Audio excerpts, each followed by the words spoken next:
Avec le recul, Samsung a connu une année 2020 difficile. La pandémie a rendu les choses difficiles pour à peu près tout le monde, mais Samsung a observé que ses deux produits vedettes, les gammes Galaxy S et Galaxy Note, ont enregistré des ventes lamentables.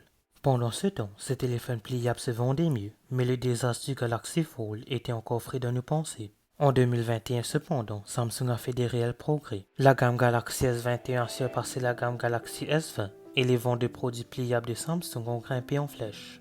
Malheureusement, la ligne Note n'est probablement plus. La première incursion de la montre connectée sur Wear OS a été peu impressionnante et la société est toujours à la traîne derrière Apple sur le marché des tablettes. Que peut faire Samsung pour rendre 2022 encore meilleur que 2021?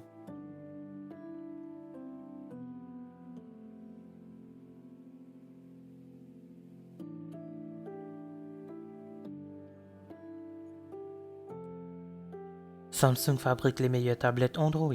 La Galaxy Tab S7 Plus par exemple était la meilleure tablette Android que vous puissiez acheter en 2021 et elle est sortie en 2020. Le problème cependant est que Samsung semble penser que rendre ses tablettes aussi puissantes qu'un iPad est tout ce qu'il a besoin pour réussir. Dans le monde des tablettes, le matériel n'est que la moitié de ce qui compte. Le logiciel est le composant manquant et Samsung ne fait tout simplement pas assez pour combler le fossé entre Android et iPadOS à cet égard.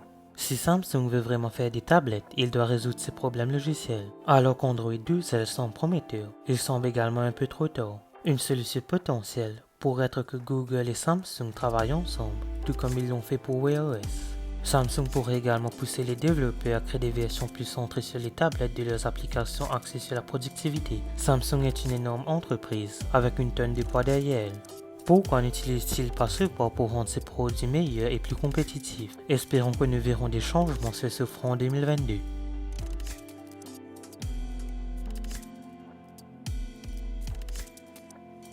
En octobre 2021, les fans de Samsung ont trouvé quelque chose dans de nombreuses applications sur leur téléphone, des publicités. L'application météo, l'application santé et quelques autres applications ont soudainement eu des bannières publicitaires, ce qui était certainement pas agréable. Samsung avait promis qu'il commencerait à réduire les publicités dans ses applications, ce n'était donc pas totalement inattendu. Depuis lors, il y a eu moins de publicités vues sur les téléphones Samsung, ce qui est formidable. Bien sûr, l'idée même que des publicités apparaissent sur un smartphone à 1800$ tel que le Samsung Galaxy Z Fold 3 est tout simplement risible. De même pour un Galaxy S21 Ultra à 1200$ ou même un Galaxy S21 Plus à 1000$.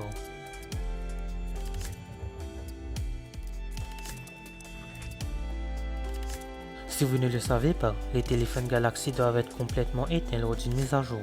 Avec à peu près tous les autres téléphones du marché, les mises à jour est téléchargée en arrière-plan afin que vous puissiez continuer à utiliser le téléphone.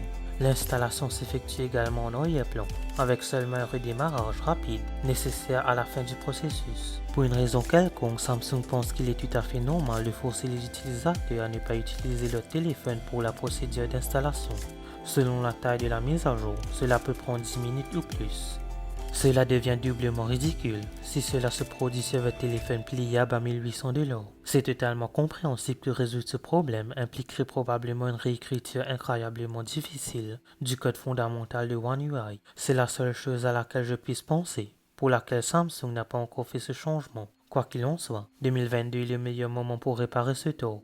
Merci d'avoir regardé cette vidéo, n'oubliez pas de la liker et de la partager, n'hésitez pas à vous abonner. N'oubliez pas d'aller liker ma page Facebook et de me suivre sur Twitter et Instagram, les liens seront en description.